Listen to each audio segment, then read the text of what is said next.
ذكرى واحلى ذكرى والوقفة في التالتة شمال، هفضل احكي عنها لولاد ولادي، لما اموت الفكرة تعيش حب الاهل.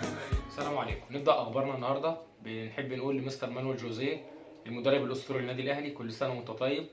تم 77 سنة. طبعا كل اغلب الجيل الحالي يمكن بداية تشجيعه من النادي الاهلي كان مستر مانويل جوزيه هو المدير الفني. كان انا افتكر حاجه لما كنا بنتفرج على الماتش او حاجه على قهوه، كان اللي يعدي مش يقول لك الاهلي عمل ايه، كان يقول لك الاهلي كسب كام. فنحب نقول له كل سنه وانت طيب.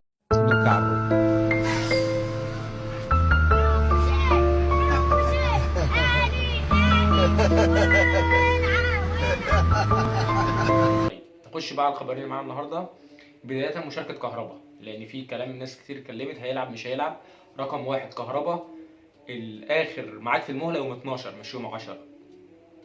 الحاجه الثانيه ان كله اكد ان هو هيشارك، مفيش اي مشكله من مشاركته. وبالنسبه لموضوع الغرامه، يا قلبي يا قلبي يا قلبي يا قلبي يا قلبي يا قلبي. الراي الغالب على النادي الاهلي حاليا هو خلاص الدفع، لان المحامي الدولي بتاعه سالوه هل عندك ما يضمن لنا ان كهربا ما توقفش تاني، قال لهم لا، ده في الاخر قرار محكمه. فهو النادي الاهلي مش هيجازف بمستقبل كهربا، فهو خلاص شبه القرار داخل مجلس اداره النادي الاهلي وهو الدفع. فوارد ممكن بكره قبل المباراه، ممكن تاني يوم. فهو تقريبا خلاص القرار اللي اداره النادي الاهلي بتتجه ليه وهو الدفع. ده كان الحاجه الاولانيه. الحاجه الثانيه موضوع التذاكر. عرفنا كلنا ان ال 20,000 بس هم اللي هيحضروا المباراه، 10,000 النادي الاهلي و10,000 لنادي بيراميدز. ال 10,000 بتوع النادي الاهلي طبعا خلصوا، مفيش مشكله في الكلام ده. ال 10,000 بقى بتوع نادي بيراميدز دول اللي ايه، محل خلاف. يقال ان اداره نادي بيراميدز كانت حابه توزع التذاكر على مشجعين غير مشجعين نادي بيراميدز، يعني نادي الاسماعيلي، نادي الزمالك، هكذا، اتحاد، الكلام ده.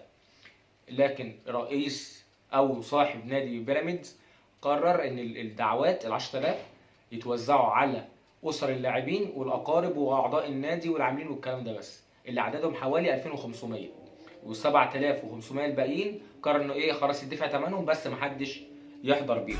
انت مؤدب على فكره.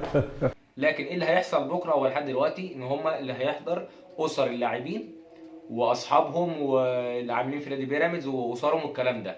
فهل ده هيتم او مش هيتم، ده اللي هيظهر وهنشوفه بكره. اخر حاجه معانا غيابات النادي الاهلي، هم اتنين يعني غيابهم مؤكد بنسبه 1000%. برونو سافيو طبعا عارفين ده استبعاد فني من مستر كولر، وطاهر محمد طاهر لسه عنده شد وايه بيعمل تاهيل وعلاج منه.